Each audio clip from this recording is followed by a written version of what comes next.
Palabra viva.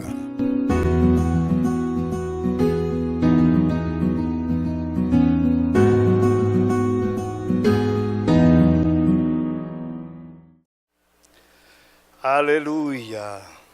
Gloria al Señor. Dios le bendiga a mis amados hermanos. Sean todos saludados. Otra vez, también los que nos siguen en los medios. Como decía el pastor, que no hay visitas, así que la palabra de hoy es para la casa. Dios sabe todas sus cosas, ¿verdad?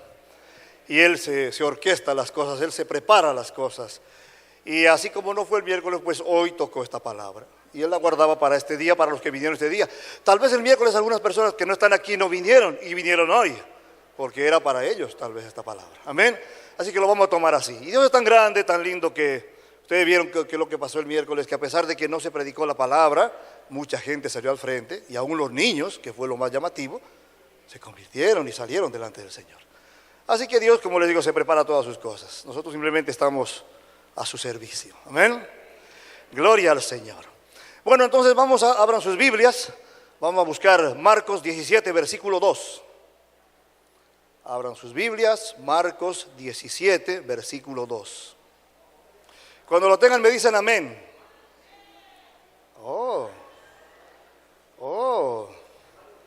Ya estoy viendo que se han dado cuenta algunos. Y los que no se han dado cuenta de eso. Marcos no tiene 17 capítulos. Marcos tiene 16 capítulos. ¿Y cómo sabemos que estamos fallando ahí? ¿Cómo me han dicho que no? Porque tienen sus Biblias. Por eso es que hay que traer la Biblia. Por eso es que tenemos que andar con nuestra Biblia, con nuestra espada, que es como la espada para un guerrero. ¿Cómo saben ustedes que no le estamos hablando embuste cuando venimos aquí, como dicen aquí en Dominicana? Porque tienen que andar con sus Biblias. Así que este pequeño ejercicio era para eso. Para un poco espabilarnos, pero también para darnos cuenta de la importancia de manejar nuestra Biblia. Amén. Así que física o electrónica, vaya con su Biblia, porque esa es su espada. Con esa vamos a pelear este día. Amén. Gloria al Señor. Ahora sí, entonces. Ahora sí, ya boteado, pero ya no hizo falta, ¿verdad? Que aquí tenemos todos. Y los que no tienen, traigan sus Biblias. Amén. Gloria al Señor. Bueno, entonces ahora sí. Vamos a la palabra y vamos a buscar un versículo. En el libro de Juan, el capítulo 19, el versículo 30. Un solo versículo, Juan 19, verso 30. Amén. Si lo tienen me dicen amén. Amén. Arriba también nos están ayudando. Vamos a pedir arriba que nos ayude. Vamos a pedir luego un par de textos. Pero fíjense lo que dice la palabra. Lo vamos a leer en el nombre de Jesús. Cuando Jesús hubo tomado el vinagre, dijo: consumado es. Y habiendo inclinado la cabeza, entregó el Espíritu. Amén. Vamos a leerlo otra vez, de cortito. Cuando Jesús hubo tomado el vinagre, dijo: consumado es. Y habiendo inclinado la cabeza, entregó el Espíritu. Amén. Amén. Padre Santo, te doy gracias, Señor, por este día, por tu paciencia, por tu misericordia. Ya se oró, Señor, pero quiero presentarme nuevamente delante de ti y pedirte que seas tú hablando, Señor, a tu pueblo a través de esta palabra. No soy yo, Señor, solamente soy herramienta en tus manos. Que el pueblo reciba, que el pueblo sea ministrado, Señor, con lo que tú has puesto en mi corazón. Gracias, Padre, en el nombre de Cristo Jesús. Amén y amén. Ahora sí, vamos para allá con la palabra. Entonces, como pueden ver, es un solo versículo, pero nos dice muchas cosas. Y de aquí vamos a desarrollar algunas ideas que espero que, como decía al principio, sea de bendición para todos y que lo puedan recibir. Fíjense, el énfasis va a estar en esta pequeña frase: consumado es. Y lo vamos a analizar poco a poco. Pero desde ya, este pequeño versículo nos habla de una gran verdad. Fíjense lo que dice después: y habiendo inclinado la cabeza, entregó el Espíritu. Y nos habla de la potestad de Jesús como Dios. Él entregó voluntariamente, Él dio su vida por nosotros. Él vino a salvarnos, Él vino por nosotros, y lo vamos a ver en varias cosas este día. Pero esta pequeña frase nos está diciendo cómo en su naturaleza Él voluntariamente dejó su trono, dejó ese lugar donde le servían los ángeles, tomó forma humana y vino con nosotros a padecer las cosas y mostrarnos el camino. Y por eso dice aquí, y lo van a ver en los otros, no ahora, pero si lo leen en los otros evangelios, dice que el Señor entregó. No fue tomado, Él lo entregó. Amén. ¿Entienden eso? Y eso es importante porque aquí nosotros vemos cómo el Señor voluntariamente sacrificó su propia vida para nosotros. Amén. Y por eso dice, entregó su vida. ¿De acuerdo? Entonces, vamos con eso. Un pequeño ejemplo para algo que quiero encaminar aquí es, les ha pasado seguramente a muchos de ustedes, o les pasa todo el tiempo, que cuando uno llega a su casa, está entrando y de repente escucha una voz y dice, yo entro a mi casa y oigo una voz y dice, es Walquiria. Y yo sé que es Walquiria, porque la escuché. ¿Ah? ¿Por qué sin haberla visto siquiera, yo sé que es Walquiria? ¿Ah? Porque yo conozco su voz, porque yo la conozco, porque tengo una relación con ella, ¿verdad? Mi esposa, la madre de mis hijos. Así nosotros tenemos que conocer al Señor, de escuchar su voz, porque Dios nos puede hablar de muchas maneras. Nos puede hablar a través de hermanos, nos puede hablar a través de la palabra, nos puede hablar a través de canciones, a través de mensajes, a través de cosas cotidianas de la vida. ¿Ah? Y tal vez un día nos dice, hey, José, y le habla uno mismo así. Y posiblemente sea que nos habló de tantas maneras que al final tuvo que decir, hey, tú, personalmente, audiblemente, porque no le quedó de otra. Entonces tenemos que aprender a escuchar al Señor y conocerle. Amén. Por eso precisamente, si recordamos un poquito, los que vinieron el 4 de septiembre, creo que era, que yo vine aquí mismo y hablábamos de unas facetas, de unos aspectos de la vida de Jesús, y decíamos en la prédica, reconocer a Jesús. O sea, tenemos que conocerle, pero ese día decíamos, conocer a Jesús. Conocerle nuevamente, conocerle más. Porque así mismo, como decíamos en este breve ejemplo, tenemos que conocerle. Y si le conocemos, entonces sabremos, lo conoceremos más, tendremos una relación más estrecha con Él, porque al final eso es lo que estamos llamados a hacer. Estamos llamados a servir, estamos llamados a predicar, cada quien tiene un llamamiento, etcétera, etcétera. Pero si nos damos cuenta, todo ese conjunto de cosas nos llaman, valga la redundancia, a algo. Estar eternamente en su presencia. Ese es nuestro llamamiento final. ¿Y cómo lo vamos a hacer si no le conocemos? ¿Cómo lo vamos a hacer si no tenemos una relación con Él? ¿Ah? Entonces eso tenemos que poner en nuestra mente, tener una relación con Él, conocerle, y eso va a ser a través de la palabra, a través de la oración, acercarse al Señor y conocerle más cada día. ¿Ah? Y por eso decíamos reconocer al Señor, reconocer a Jesús. Y dentro de esas cosas que hablábamos, llegábamos a un punto en el que decíamos precisamente eso, que Él vino, murió por nosotros, y en el momento de su muerte proclamó, y lo dicen los evangelios, a gran voz, una frase final, que era esta que leímos ahí, consumado es. Amén. Y consumado es, como les digo, es una frasecita que traducida, o viene de traducción, vamos a decir, de atrás para adelante, del griego tetelestai. Tetelestai quiere decir consumado es. Y hoy vamos a hablar un poquito de eso y vamos a saber qué significa, cuál es el significado de tetelestai, pero también cuáles son sus implicaciones, que ya posiblemente las conocemos, pero hoy vamos a aclararnos un poco más. Amén. Así que vamos a hablar un poco de griego. A ver, diga conmigo, tetelestai. Tetelestai. O sea, vamos a hablar un poco de griego este día. Bueno, ya lo dijimos, ¿eh? Y ese precisamente es el nombre de la prédica. Así que si lo ven por ahí y dicen tetelestai, ¿qué será eso? Van a decir, pues nosotros sí ya sabemos lo que quiere decir, que es consumado es. Amén. Amén, así mismo es. Entonces, vamos a ver qué hay con esto. Y voy a leer descaradamente un texto que tengo aquí, no porque quiera hacerlo así descaradamente, ¿verdad? Sino que no quiero perder algún detalle. Y fíjense lo que dice por aquí. La frase consumado es la traducción de la palabra griega tetelestai, utilizada por Jesús en la cruz para anunciar la finalización de su obra redentora. Esta palabra tenía múltiples usos en la antigüedad, indicando la completación perfecta de una tarea, una deuda pagada completamente o la culminación de una obra maestra. Por lo tanto, la expresión implica no solo el fin de algo, sino también su realización total y definitiva, el cumplimiento de las Escrituras y la satisfacción de las exigencias divinas en nombre de la humanidad. Amén. O sea que fíjense, esta frase tan corta implica muchas cosas y la vamos a ver, como les digo. Pero primero vamos a ver su significado. Ya como adelantábamos aquí, tenía distintos usos. Ustedes saben que cuando leemos la palabra, la que tenemos aquí viene de traducciones, y de hecho de una segunda y tercera traducción. Y nos vamos al original, y en el original vamos a encontrar voces hebreas, voces griegas, cuya traducción nos hablan del contexto. Y esto en ese entonces se utilizaba en esos contextos, esta palabra, esta frase.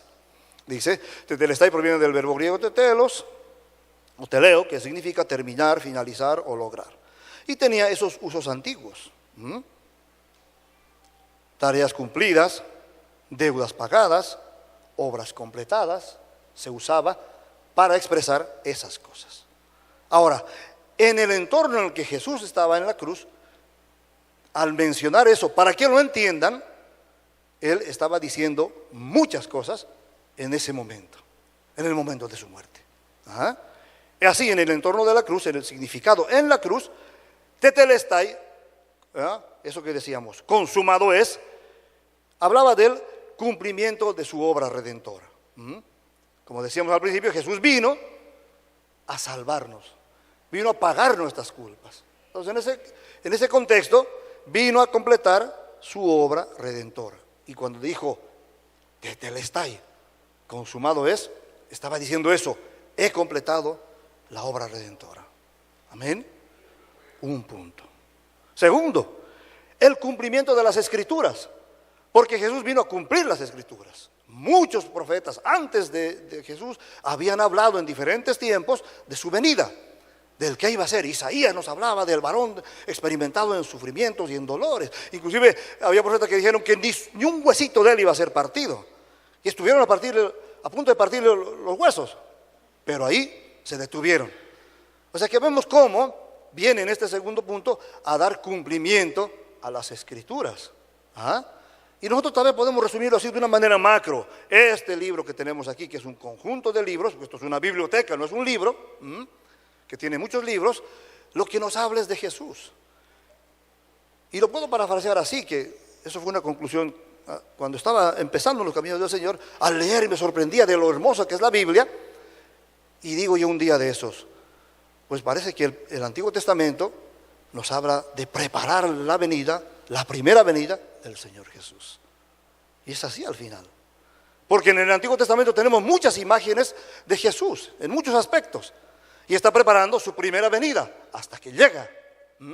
Y cuando llega, empieza el Nuevo Testamento. Y el Nuevo Testamento lo que está haciendo es que ahora preparar su segunda venida, que está a punto de cumplirse. Amén. Así que fíjense, así en este contexto macro, como les digo, la Biblia viene eso, a hablarnos de Jesús básicamente, y en el Antiguo Testamento a preparar su primera venida, y en el Nuevo Testamento a preparar su segunda venida, y algo que estamos a punto de observar. ¿Amén? Así que vamos a tomarlo así también, la Biblia en ese contexto. Vino también, dice, a satisfacer deudas, a la satisfacción de las deudas. ¿Por qué? Porque vino a pagar lo que nosotros no podíamos pagar. No importa lo que pudiéramos hacer, nunca íbamos a poder pagar lo que Dios exigía para estar en su presencia. Y solamente Jesús vino a pagar eso. O sea que vino a pagar deuda, una deuda que no era de Él. La vino a pagar. Y vamos a ver luego esas implicaciones. Vino también a demostrar victoria sobre la muerte, en ese contexto. Cuando dijo, consumado es, vino a decirle muerte, ya no va. O sea que vino a demostrar la victoria sobre la muerte. Fíjense, en una pequeña frase, lo que se está desglosando. Luego vino, en eso mismo, a proclamar que se acabó la cárcel, es decir, el fin de la reclusión, porque también se utiliza para eso. Cuando un preso era mandado a la cárcel y terminaba su condena, iba a salir. Y entonces ahí se utilizaba también tetelestai para decir que terminó su condena y ahora puede ser libre. ¿Y qué hizo Jesús cuando vino? Nos dio libertad. Vino a librarnos de los lazos, de las cadenas del pecado, de la opresión del pecado y de la maldad. Entonces, ¿qué vino? A consumar esa obra y que se acabó el tiempo de estar en cárcel, se acabó el tiempo de estar en prisiones y encadenado y ahora tenemos libertad. Amén. Por eso tenemos libertad y por eso podemos venir y levantar las manos y gritar y ponernos contentos cuando estamos en la presencia del Señor. Y podemos ver también que a veces cuando estamos así, como asustados, ay, ¿qué dirán? ¿Qué van a decir de mí? Este es un loco, este es un aquello. Tal vez todavía no estamos completamente libres. Y Jesús vino a libertarnos. Amén. Así que también tiene esa implicación. Tetelestai. Por eso lo habíamos repetido, ¿verdad? Tetelestai para conocerla. Y ahí nosotros vemos cómo el Señor Jesús vino a cumplir todas estas cosas. Amén. Eso es el significado y ese contexto en el tiempo en que Jesús padeció esa muerte. Amén. Ese es el significado. Ahora vamos a ver cuáles son las implicaciones de eso. Hemos visto hasta aquí qué significaba, como decíamos así un poco para fijar en nuestra mente eso, el cumplimiento de su obra redentora, el cumplimiento de las Escrituras, la satisfacción o el pago de la deuda, la victoria sobre la muerte, y el fin del tiempo de prisión, de la cárcel, de estar atado, y darnos libertad. Y eso es grande. Eso es grande. El hermano Ramón no está aquí, pero él podría darnos tal vez el testimonio de qué siente una persona cuando es liberado de una condena. Muchos de nosotros no lo hemos vivido, pero seguramente es algo buenísimo. El de poder salir y ser libre, de moverse libremente, de andar y salir, entrar, etcétera, etcétera. Libre de esa condena. Y Jesús vino a darnos esa libertad. Por eso estamos aquí. Amén. Gloria al Señor. Por eso estamos aquí. Amén. Entonces vamos a ver así rápidamente también ahora entonces algunas implicaciones de eso. Hemos visto su significado, hemos visto el contexto. Ahora vamos a ver qué implicaciones tenía. Y ya también tiene que ver con el significado. Y vamos a ver básicamente 4 cosas. Cuando Él dijo, consumado es, al consumar su obra, nos habla de que termina un tiempo y empieza otro. Y lo dijo el pastor ahora mismo, la gracia. El momento en que Jesús muere y dice consumado es, termina el tiempo de la ley, se llama la dispensación de la ley, y empieza la dispensación de la gracia. Y es la que estamos viviendo ahora. Y gloria a Dios porque estamos viviendo ahora esa dispensación de la gracia, porque si siguiéramos en la dispensación de la ley, ninguno de nosotros podría ser libre. Ninguno de nosotros podría acercarnos al Señor, porque nadie puede cumplir la ley. Vamos a ver después la maldición. O sea, fíjense cómo se considera la maldición de la ley, que no podía ser cumplida sino porque Jesús vino por nosotros. ¿Se acuerdan una analogía que se hizo alguna vez, que el pastor Juan Radamés me parece que la hizo, y luego los pastores también, que uno puede tratar de vivir una vida recta, una vida apartada del mal, ¿verdad? Y guardarse. Imagínense, uno va a vivir 90 años, puedes vivir todo el tiempo buscando al Señor. Y podría haber vivido 89 años, ¿verdad? Sin pecar, guardándose, cuidándose de no pecar. Y pasó los 89 años. Y luego vivió 11 meses sin pecar, cuidándose, guardándose, cuidado, 11 meses. Y luego 30 días sin pecar, del último mes. 30 días sin pecar, inclusive en la mente. Y luego del último día, 23 horas sin pecar, guardándose así, ferviente. Y de esa última hora, 59 minutos sin pecar, guardándose también. Ya en el último minuto le pasa un pensamientico, y se perdió. Eso era la ley. Nadie podía, solo Jesús. Y Él vino a hacer eso por nosotros. Amén. Yo creo que hay que dar un aplauso al Señor por eso. Amén. Porque Él vino a hacer eso por nosotros, a pagar esa deuda por nosotros. Y nosotros no podíamos hacerlo. Y entonces, como les decía, empieza la gracia. Y hemos oído de la gracia, hay muchas prédicas de la gracia, inclusive estamos diciendo, está a punto de terminarse la gracia. Porque ¿cuándo se va a terminar la gracia? Y vamos a ver ahora cuándo empezó y cuándo termina. Pero está a punto de terminarse. ¿Y va a terminar cuándo? Cuando la iglesia sea arrebatada, cuando la iglesia sea levantada. Ahí se acabó la gracia.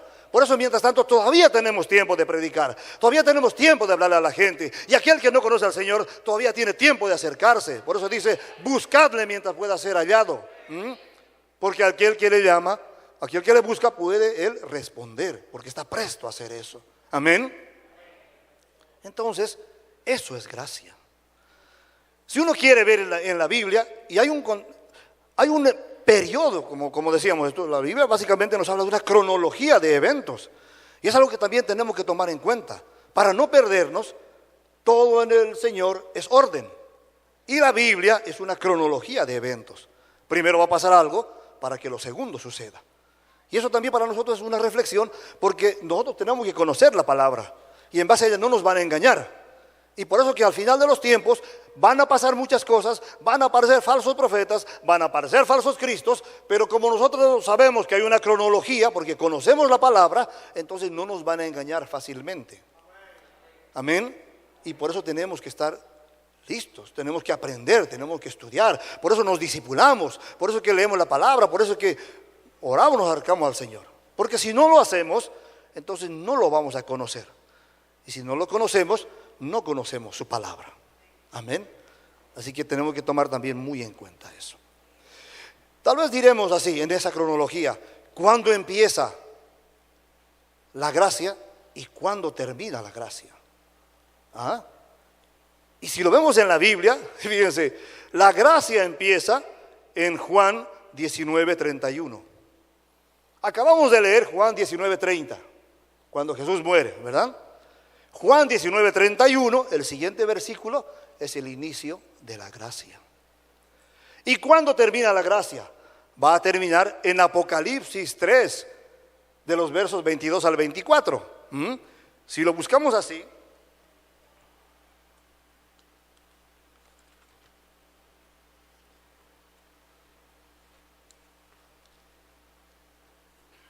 ¿ven esto que estoy separando? Esto es la gracia. Pero esto que parece papel enrollado, nos habla de muchas cosas. Nos habla del cumplimiento de su palabra. Nos habla de las cosas que pasaron los antiguos. La primera iglesia, los apóstoles, las personas que siguieron al Señor, sufrieron y murieron por Él. Pero nos habla de la promesa, nos habla de la esperanza y nos habla de una vida nueva y diferente. Esto que parece poco es la gracia. ¿Dónde empieza y dónde termina? Y como les decía, está a punto de terminar. Se ha parafraseado, y posiblemente sea verdad, que nosotros somos la generación que veremos al Señor. Se ha prometido mucho, mucha gente ha esperado y ha muerto inclusive esperando la promesa. Y nosotros tenemos el privilegio de ser esa generación que veremos al Señor. Porque estamos viendo cumplirse muchas cosas. Ya se han cumplido. Las profecías están dadas. El reloj profético está marcando ya el final. Y por eso tenemos que estar así, atentos, acercarnos, conocerle, porque eso puede ser en cualquier momento. Dios sabe sus cosas y el tiempo en que lo hará. Pero nosotros tenemos que estar preparados. Porque así como puede ser dentro de 2 años, puede ser ahora mismo. Y suena la trompeta y nos fuimos. Amén. Así que hay que estar muy atentos a eso. ¿Qué ha hecho en este punto? Cuando él menciona la frase consumado es, nos está hablando de que empezó la gracia. Que con su sacrificio Él abrió puertas para nosotros. Él nos mostró cosas. Y fíjense cómo lo hizo. Vamos a Mateo, que nos habla de un pasaje parecido, pero vamos a continuar leyendo un poquito más para ver lo que hizo el Señor cuando se inauguró la gracia. Amén. Entonces fíjense, vamos a Mateo, en el capítulo 27, de los versos 50 al 54.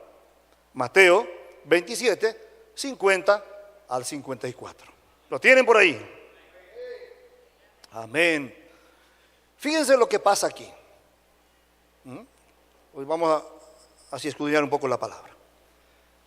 Y lo van a ver en los otros evangelios.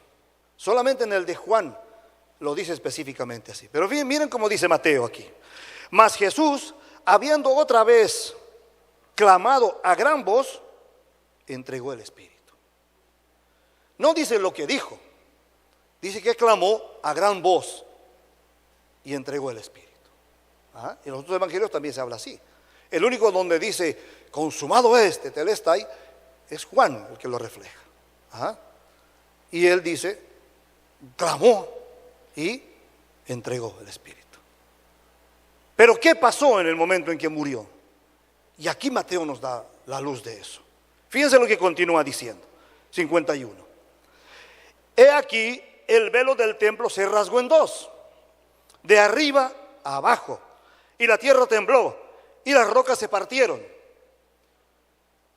Este versículo es fuerte, porque en ese momento cuando Jesús entrega el Espíritu, hay un temblor, dice, y el velo del templo se rasga. Para que recordemos un poco, ustedes saben que el templo estaba dividido en secciones. Y la parte que separaba el lugar santo del lugar santísimo, donde está la presencia del Señor, estaba cubierta por un velo. Pero parece que no era un velo cualquiera, era un velo grande. Imagínense esto, de altura. Un velo así. ¿Y qué pasó? El velo se rasgó, se rompió. Pero no se rompió de arriba, de abajo para arriba, como lo haría una persona. Se rompió de arriba para abajo. Evidentemente nadie podía haber hecho eso. Pero ¿qué quiere decir eso? ¿Qué implicación tenía?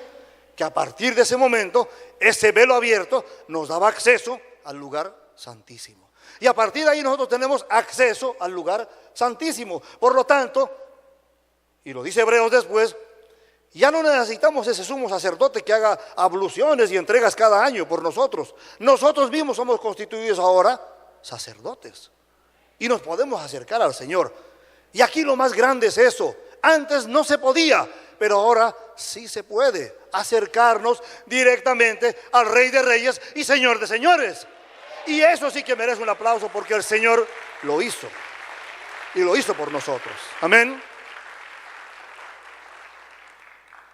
Y la tierra tembló y las rocas se partieron. O sea que eso fue tremendo. Pero ¿qué continúa? Vamos a ver el 52. Y se abrieron los sepulcros, y muchos cuerpos de santos que habían dormido se levantaron. ¿Qué hubo ahí? Resurrección. Pero fíjense lo que dice el 53. Y saliendo de los sepulcros, después de la resurrección, ¿se acuerdan lo que les digo? Hay una cronología. Siempre va a haber una cronología. Dios es un Dios de orden. Entonces, ¿qué pasó? Jesús muere, vaya abajo a pedir las llaves de la muerte y vuelve. Y cuando Jesús resucita, esto que está diciendo en el verso 52 se completa en el 53. Después de la resurrección de Él, vinieron a la santa ciudad y aparecieron a muchos. ¿Quiénes? Esos que durmieron antes. O sea que la gente empezó a ver a una gente que se murió. Pero Juancito se había muerto hace no sé cuánto. Y mira, yo lo vi caminando, se me apareció. Y eso sí que ha sido fuerte, porque nos estaba hablando de lo que Jesús vino a hacer. En ese momento nos mostró algo que Él mismo estaba demostrándonos, vamos a decir, la resurrección. Por eso dice, luego de la resurrección de Él, en un orden. Amén. Y a mostrarnos eso. Pero la cosa no termina ahí. El centurión y los que estaban con él guardando a Jesús, visto el terremoto y las cosas que habían sido hechas, temieron en gran manera. Y dijeron, verdaderamente, este era Hijo de Dios. Gloria al Señor, siento su presencia, porque fíjense cómo ellos, viendo estas cosas, reconocieron que verdaderamente este no era, es Hijo de Dios. Amén. Gloria al Señor. Aleluya. Entonces fíjense cómo nosotros vemos ese momento en el que Jesús entrega el Espíritu y dice consumado es. Con estos eventos que estamos viendo se inaugura la gracia. Ese acceso directo al Padre. Ese acceso directo a nuestro Creador. Ya no necesitamos intermediario. Y ahí se caen algunas cosas. Ya no tenemos a alguien a quien confesar nuestros pecados son confesados a Él directamente. Y no tenemos a alguien que nos deba absorber, nos absuelve Él directamente. Cuando nos acercamos a Él con un corazón contrito y humillado, el cual Él no rechazará. Amén. Entonces fíjense esa implicación, y estamos hablando todavía de la primera implicación, la gracia. Y el pastor y yo no habíamos hablado, pero fíjense cómo lo habló antes de La gracia. Y en ese momento yo sentí la confirmación de esta palabra, que era para hoy. Amén. Así que gloria a Dios por eso otra vez. Aleluya. Gloria al Señor.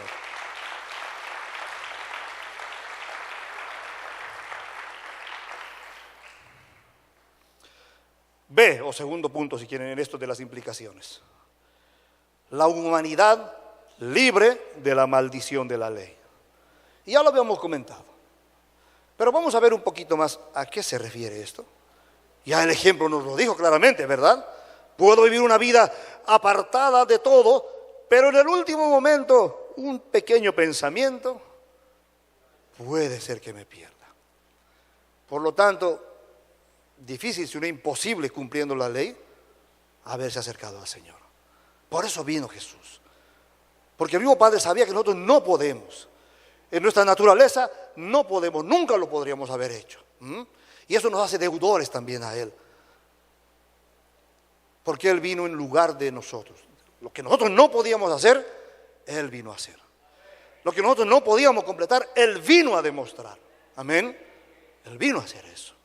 Vamos a buscar rápidamente Gálatas, en el capítulo 3, versos 5 al 14. Gálatas 3, 5 al 14, que nos habla de algunas de estas cosas. Y cuando habla de la ley, hay muchos pasajes, los van a encontrar muchos pasajes. Pero vamos a ver rápidamente Gálatas 3, 5 al 14. Si lo dicen, lo tienen, me dicen amén. Amén, amén. Están atentos. Gloria al Señor. Vamos a ver qué dice entonces, 5 al 14. Aquel pues que os suministra el Espíritu y hace maravillas entre vosotros, ¿lo hace por las obras de la ley o por el oír con fe? 6. Así Abraham creyó a Dios y le fue contado por justicia. Nos está hablando de Abraham que le creyó a Dios, y al haberle creído a Dios entonces cambió. Hizo un cambio grande. Porque a partir de allí Dios le habla, y a partir de ahí tenemos bendición para las familias inclusive, dice. Pero bueno, vamos a ver. Sabed por tanto, dice, que los que son de fe, estos son hijos de Abraham. ¿Quiénes son hijos de Abraham? Los que son de fe. Nosotros no hemos nacido en un contexto judío, no somos judíos, pero somos hijos de Abraham desde el punto de vista espiritual. ¿Por qué? Porque tenemos fe. Porque obramos por fe. Porque vivimos por fe. Porque sin fe es imposible agradar a Dios. Amén. Yo creo que todos estamos conscientes de eso, ¿verdad? Entonces dice por fe. Y la Escritura, previendo que Dios había de justificar por la fe a los gentiles, eso es, a nosotros, eso ya es parte mía, dio de antemano la buena nueva a Abraham, diciendo, en ti serán benditas todas las naciones. Y fíjense cómo vino el cumplimiento de eso con Jesús. En ti serán benditas todas las naciones. El 9, de modo que los de la fe son bendecidos con el creyente Abraham. 10, porque todos los que dependen de las obras de la ley están bajo maldición. Pues escrito está, maldito todo aquel que no permaneciere en todas las cosas escritas en el libro de la ley para hacerlas. Y eso era fuerte. Nosotros vemos en Éxodo cómo Dios le da los mandamientos a Moisés, ¿verdad? Eran 10 mandamientos. Pero para el tiempo de Jesús habían mandamientos, mandamientotes y mandamienticos. 2000 y pico, dice los estudiosos, mandamientos. De esto y de aquello, de la manera en que hacer esto, que lavarse las manos, que pararse, que sentarse, que día tal sí, que día tal no. Imposible. Por eso constituyeron a la ley como maldición, desde ese punto de vista. Porque nadie la podía cumplir. Dice, por eso, para hacerlas. Y que por la ley ninguno se justifica para con Dios, porque nadie podría. ¿Estamos claros? ¿Se entiende eso? No se me duerma, el enemigo quiere que se duerma usted en este momento. Gloria al Señor. Y dice, el justo por la fe vivirá. Lo que nos está diciendo que nosotros ya no vivimos por lo que oímos o lo que vemos, sino por la fe que tenemos en aquel que nos llamó. Amén. Y la ley no es de fe, sino que dice, el que hiciere estas cosas vivirá por ellas. 13. Cristo nos redimió de la maldición de la ley, hecho por nosotros maldición, porque está escrito, maldito todo aquel que es colgado en un madero. Y Cristo, al haber sido levantado en esa madera, en esa cruz, se hizo maldición por nosotros. Y Él sufrió por nosotros. Amén. Y una vez lo habíamos dicho, creo, en una prédica que se llamaba la maldición de la cruz, o el dolor de la cruz. ¿Saben cuál fue el dolor más grande de Jesús en ese momento? No fueron los azotes, no fueron las espinas, no fueron los clavos. El dolor más grande de Jesús, aleluya, fue que en ese momento Dios le dio la espalda. En su santidad el Señor no lo podía soportar seguramente, porque Jesús estaba cargando todos los pecados suyos, los míos, estaba sucio por el pecado. Y entonces el Señor le da la espalda. Dios le da la espalda a Jesús. Aleluya. Y Él vino a pagar eso. Y ese es el dolor de la cruz. ¿Ah? Por eso dijo, Padre, Elí, Elí, lama sabactaní, dice, ¿verdad? En hebreo. ¿Por qué me has abandonado?, le reclama. Porque Dios no lo podía soportar así. Ese es el dolor más grande. Y eso, si se dan cuenta, es la condenación eterna. Porque la condenación viene cuando en Apocalipsis al final dice que el lago de fuego y el gusano que nunca muere, el fuego que nunca se apaga, no es tanto el dolor de ese sufrimiento eterno, es estar alejado de la presencia de Dios. Ese es el suplicio eterno, ese es el castigo eterno, el estar alejados de la presencia de Dios. Y eso es lo que nosotros tenemos, lo que nosotros evitamos cuando nos acercamos a Él. Amén. Son verdades que tenemos que analizar, que recordar porque ya las sabemos, pero ser conscientes de eso. Y eso hizo el Señor por nosotros, al absorbernos de la ley, la cual nunca hubiéramos podido cumplir. Amén. Gloria al Señor. Vamos a terminar esta parte. Dice, Cristo nos redimió para que en Cristo Jesús la bendición de Abraham alcanzase a los gentiles, ¿ven?, a nosotros, a fin de que por la fe recibiésemos la promesa del Espíritu. 15. ¿Voy hasta el 14? Así está el 14. La promesa del Espíritu. Amén. Entonces aquí queda establecido cómo Jesús vino a morir por nosotros, vamos a decir, tumbar eso de las leyes, porque nadie la puede cumplir, a pesar de que Él mismo dijo que Él no vino a abolir las leyes, porque las leyes están, sino que nos dio mandamientos nuevos. Y básicamente 2 mandamientos, ¿verdad? Corroboró la primera, que es amar a Dios sobre todas las cosas, pero luego nos dijo algo importante, interesante: amar a tu prójimo como a ti mismo. Y si nosotros entendiéramos eso, tal vez yo no habría ni inconversos por ahí. Hay mucho inconverso porque nosotros no hemos entendido eso. Y hay mucho familiar nuestro que todavía no conoce al Señor porque no hemos entendido eso. ¿Me siguen? Fíjense como en una pequeña cosa nos habla de muchas cosas. Por eso la Biblia es tan grande, tan hermosa. Por eso nunca terminaríamos de estudiarla si quisiéramos hacerlo así. Qué hermosa es la palabra del Señor. Amén. C.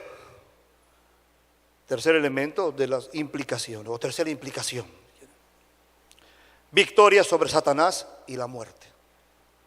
Que ya lo habíamos dicho cuando hablábamos del significado, pero veremos un poco más allí.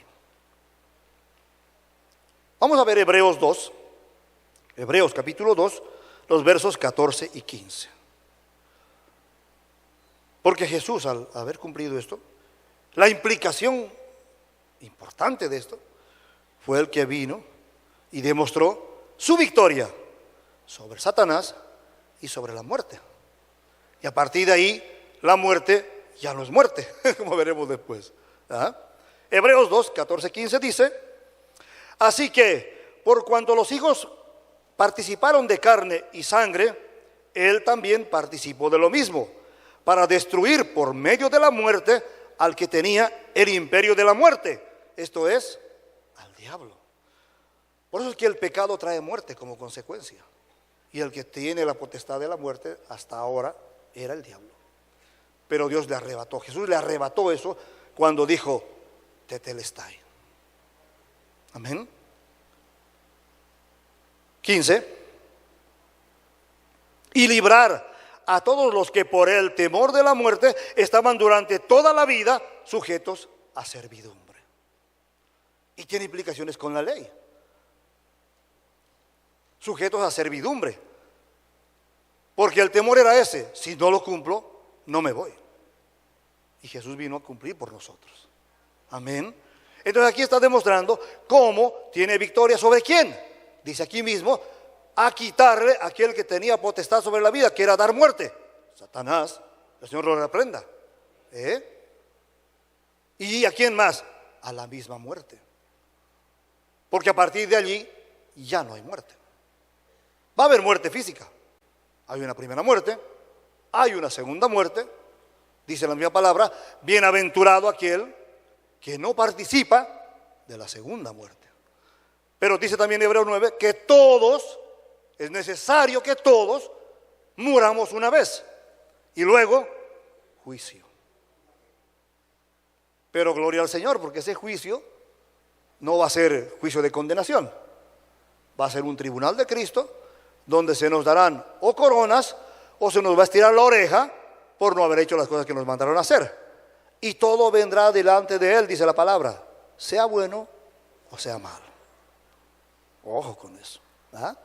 Pero fíjense cómo aquí nos está hablando de que vino a quitarle a aquel que tenía potestad sobre nosotros, sobre los seres vivos, para darnos muerte, para que ya no tenga ese poder, y a la misma muerte, para que deje de ser eterna.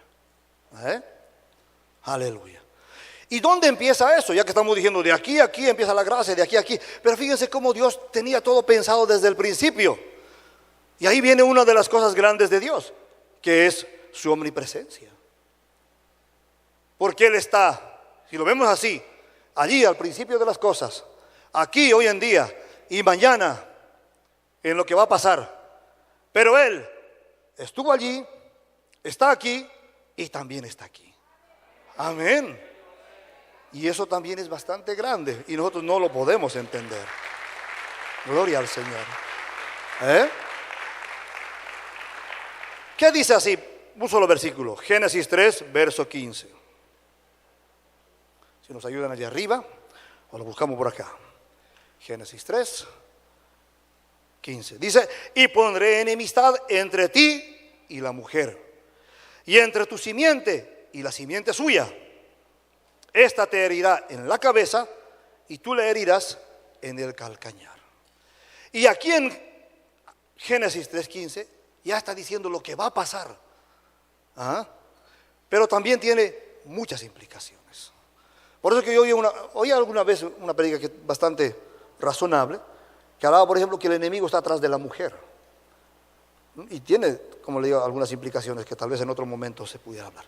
Pero fíjense lo que dice. ¿Por qué? Porque de la simiente de ella, es decir, Jesús en el tiempo, iba a venir a cumplir aquello que el enemigo no quería.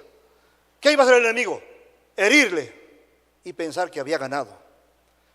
Pero cuando Jesús dice tetelestai, ahí se le cayó la torta al diablo. Ahí se le acabó el majarete al diablo ahí, Él que pensaba que estaba bien y estaba ganando, seguramente él estaba ahí sobándose las manos, ¿verdad? Murió, lo colgaron, lo crucificaron, se fue, se acabó su obra. Ay, ay, ay, ay. Ese iluso no sabía que ahí es que estaba empezando la victoria del Señor sobre su propia subsistencia. Amén. Ahí es que estaba empezando esa obra de gracia por la cual todos los que éramos esclavos suyos, libres. Amén. Gloria al Señor. Aleluya. Te adoramos, Señor. Ya casi en la recta final, en estas implicaciones, una cuarta implicación: la consumación de las cosas, de todas las cosas, en victoria. Amén. la consumación de todas estas cosas en victoria. Por eso cantamos victoria, la victoria, ¿verdad? Porque Él nos dio victoria. En victoria. Y vamos a buscar rápidamente un pasaje. Primera de Corintios 15. Y leemos del 51 al 58. Y vamos a ver cómo se manifiesta esta victoria. Y esto tiene, como les digo, esa implicación, y bastante interesante. La consumación de todas las cosas. Y esto solamente es el principio de la consumación, porque vamos a ver esa consumación hasta el final. Y Apocalipsis también nos va a hablar de eso. Si lo tenemos por ahí, Primera de Corintios 15, también un pasaje muy conocido que inclusive lo utilizamos cuando lamentablemente perdemos algún ser querido o durmió, ¿verdad?, antes que nosotros. ¿Lo tienen? Amén. 15 entonces, 51 al 58. He aquí, os digo un misterio. No todos dormiremos, pero todos seremos transformados. ¿Qué nos está diciendo?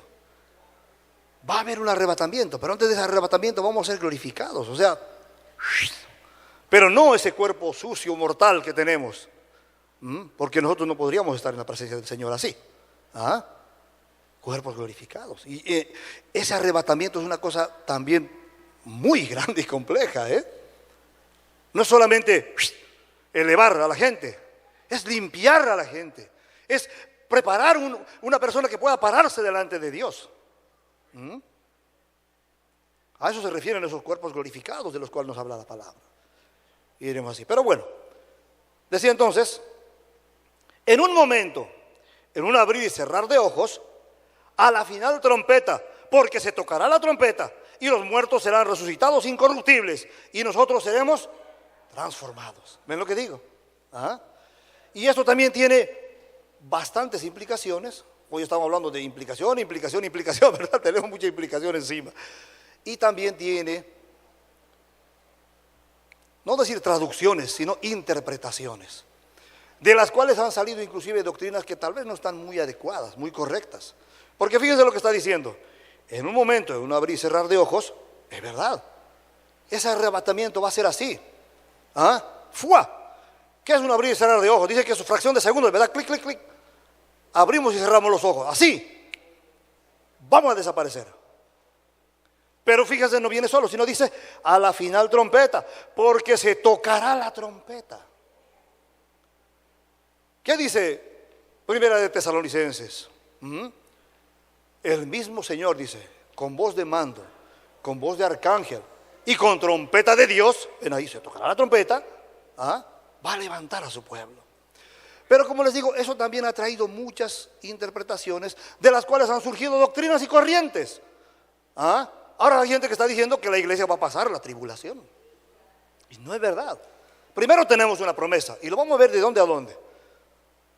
Y Dios no se va a negar a eso, porque si hay algo que no puede hacer Dios, como lo dijeron los pastores estos días, ¿se acuerdan? Hay cosas que Dios no puede hacer y Dios no se puede negar a sí mismo.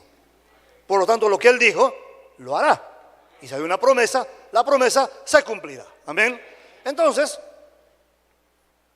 ¿de dónde viene esa confusión, digo yo?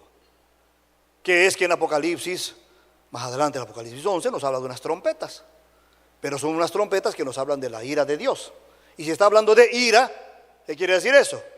Que nosotros estaríamos aquí sufriendo la ira de Dios, y eso no es verdad. Porque se va a tocar, dice, la última trompeta, y habla de 7 trompetas, y se va a tocar la última trompeta, y el pueblo va a ser levantado, y eso tiene otras cosas más. ¿Ven? Implicaciones e implicaciones. Pero la idea es que la iglesia no va a estar ahí. No se refiere a esa trompeta. En el libro de Lucas, creo, habla de que el último día de la fiesta, Jesús se levantó y clamó a gran voz, vengan a mí todos los que estáis turbados y cansados. Pero ¿qué pasó ahí? Y eso se correlaciona con esto. El mismo Señor se levantó y clamó a gran voz, ¿cuándo? El último día de la fiesta. Y resulta que en ese contexto, el último día de la fiesta, también se tocaban trompetas. Y se tocaba el último día de la fiesta las 7 trompetas. O sea que por ahí está la cosa. Pero ¿cuándo va a ser eso? No cuando ya haya tribulación, no cuando haya gran tribulación, sino antes de eso. Porque recuerden lo que les digo y siempre, grábenselo. Dios es un Dios de orden, todo es cronológico. Primero va a pasar una cosa para que suceda otra. La iglesia levantada, el Espíritu Santo se va, se manifiesta el anticristo. Mientras tanto, lo dice Segunda de Tesalonicenses, al momento hay quien lo detiene. ¿Quién lo detiene? La iglesia. ¿Con quién? Con el Espíritu. Por lo tanto, cuando sea levantada la iglesia y el Espíritu con ella, o el ministerio del Espíritu Santo, vamos a ser más claros, entonces se va a manifestar el anticristo. Por lo tanto, aunque digan que puede ser este o puede ser aquel y que corresponde aquí y que corresponde allá, nosotros no lo veremos. Y si mañana resulta que dicen que este es el anticristo, pues estamos fritos. Porque quiere decir que ya... Ay. Yo no quiero ni saber quién será. ¿Ah? Porque lamentablemente es eso. Nosotros no lo vamos a ver, según la palabra.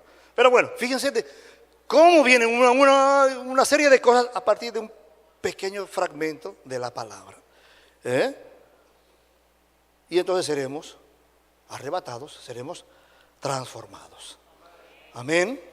¿Qué más sigue? Vamos a ver. 53.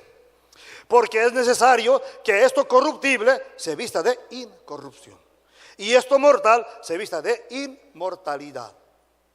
¿Ven? La muerte ya no es muerte. Miren lo que dije después, 54.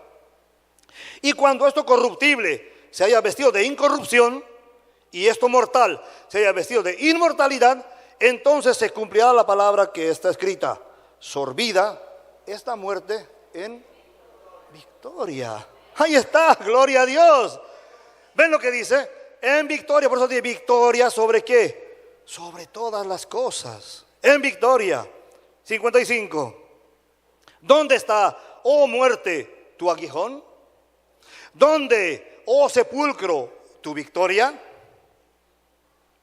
Ya que el aguijón de la muerte es el pecado y el poder del pecado, la ley. ¿Ven cómo se correlaciona una con la otra para corroborar su palabra? Por eso es que muchas veces los pastores dicen la Biblia es un libro redondo, porque se responde a sí misma, con un hilo conductor, en orden, a pesar de que ha tenido muchos autores, en tiempos diferentes, en contextos diferentes, con diferentes formas de pensar, desde eruditos hasta gente iletrada, pero todo tiene un hilo conductor, lógico. La ley. 57. Más gracias sean dadas a Dios, que nos da la victoria por medio de nuestro Señor Jesucristo. Así que, hermanos míos, amados, estad firmes y constantes, creciendo en la obra del Señor siempre. ¿Cómo tenemos que estar? Firmes, constantes, creciendo en la obra del Señor. ¿Qué? ¿Un día? ¿2 días? ¿5 días? Siempre. Siempre. Sabiendo que vuestro trabajo en el Señor no es en vano. Amén. Gloria al Señor. De hecho, Tesalonicenses acaba diciendo algo que podemos complementar aquí. Por lo tanto, alentaos con estas palabras. Amén. Gloria al Señor. Vamos aterrizando, entonces les voy a pedir que se pongan de pie para ya terminar esta parte. La gracia está, como decíamos, a punto de terminar. No sabemos cuándo, pero puede ser en cualquier momento. Amén. La venida del Señor está cerca. Y con Él, así como decíamos, la culminación de todas las cosas. En eso que decíamos, el arrebatamiento también está cerca. Y puede ser en cualquier momento. Se han cumplido muchas cosas. Cuando se hablaba de generaciones, ¿se acuerdan que decíamos que Israel, nuestro reloj profético, ya han pasado casi 80 años desde que Israel es constituido como nación, habiéndose juntado de los 4 puntos cardinales, 1948. ¿Qué dice la palabra en cuanto a las generaciones? Hablaba de 60, hablaba de 80, y más o menos ahora una generación son 80 años, o sea que estamos, fíjense, muy cerca de eso. O sea que en ese aspecto, que hay muchos otros, estamos viendo que está a punto de suceder. Porque no sucederá sin que esta generación lo haya visto. Amén. Entonces fíjense, está a punto de pasar ese arrebatamiento. Y tenemos que estar conscientes de eso, porque como puede ser en cualquier momento, esto nos llama a la reflexión, nos llama a atención de que tenemos que estar así, apercibidos, en relación con el Señor, conociendo lo que Él quiere y lo que no quiere, haciendo lo que Él le agrada y dejando lo que no le agrada. Por eso ayer mismo cuando decía el pastor era que bienaventurado aquel que sea hallado haciendo esto, porque va a ser así, como ese amo que viene a medianoche, en un momento que no se sabe la hora exacta. Amén. Está a punto de suceder. Y tenemos entonces que llevar la palabra, tenemos que predicar, dar por gracia lo que por gracia hemos recibido. Vamos a orar. Señor, te damos gracias, oh Dios, porque tú nos hablas, porque tú nos muestras, porque tú nos enseñas en tu palabra todas las cosas que van a suceder. Te damos gracias, oh Jesús, porque cuando consumaste todas las cosas lo dijiste en esa frase tetelestai. Nos hablaste de muchas cosas, pero nos hablaste de victoria, nos hablaste de vida, nos hablaste de que ya la muerte no tiene poder sobre nosotros, nos hablaste de tu promesa. Y por eso, Señor, nos presentamos delante de ti para darte las gracias. Gracias, Padre. Gracias, Señor Jesús. Gracias, Espíritu Santo de Dios, porque tenemos el privilegio, tenemos la esperanza y más aún tenemos la certeza que nos iremos contigo. Cuando llegue el día, cuando suene la trompeta, cuando el pueblo sea levantado, nos iremos contigo para estar eternamente en tu presencia. Solamente clamamos a ti por misericordia, para que nos ayudes, oh Señor, a permanecer fieles y constantes, para que cuando vengas pase lo que dices en tu misma palabra: bienaventurado aquel que se ha hallado haciendo lo bueno, lo recto, lo justo, cuando suene esa trompeta. Y así nos iremos contigo. Gracias, Señor, por tu palabra. Gracias porque tienes paciencia de nosotros. Y gracias por tu infinito amor y tu misericordia. En el nombre de Cristo Jesús. Amén y amén. Gloria al Señor. Denle un fuerte aplauso al Señor.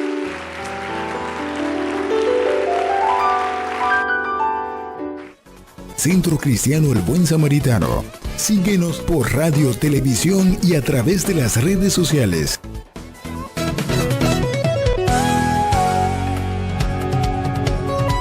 Palabra Viva. Este programa es producido y difundido gracias a la ayuda y ofrenda de hermanos y relacionados al Centro Cristiano El Buen Samaritano. Hasta la próxima entrega con más de Palabra Viva.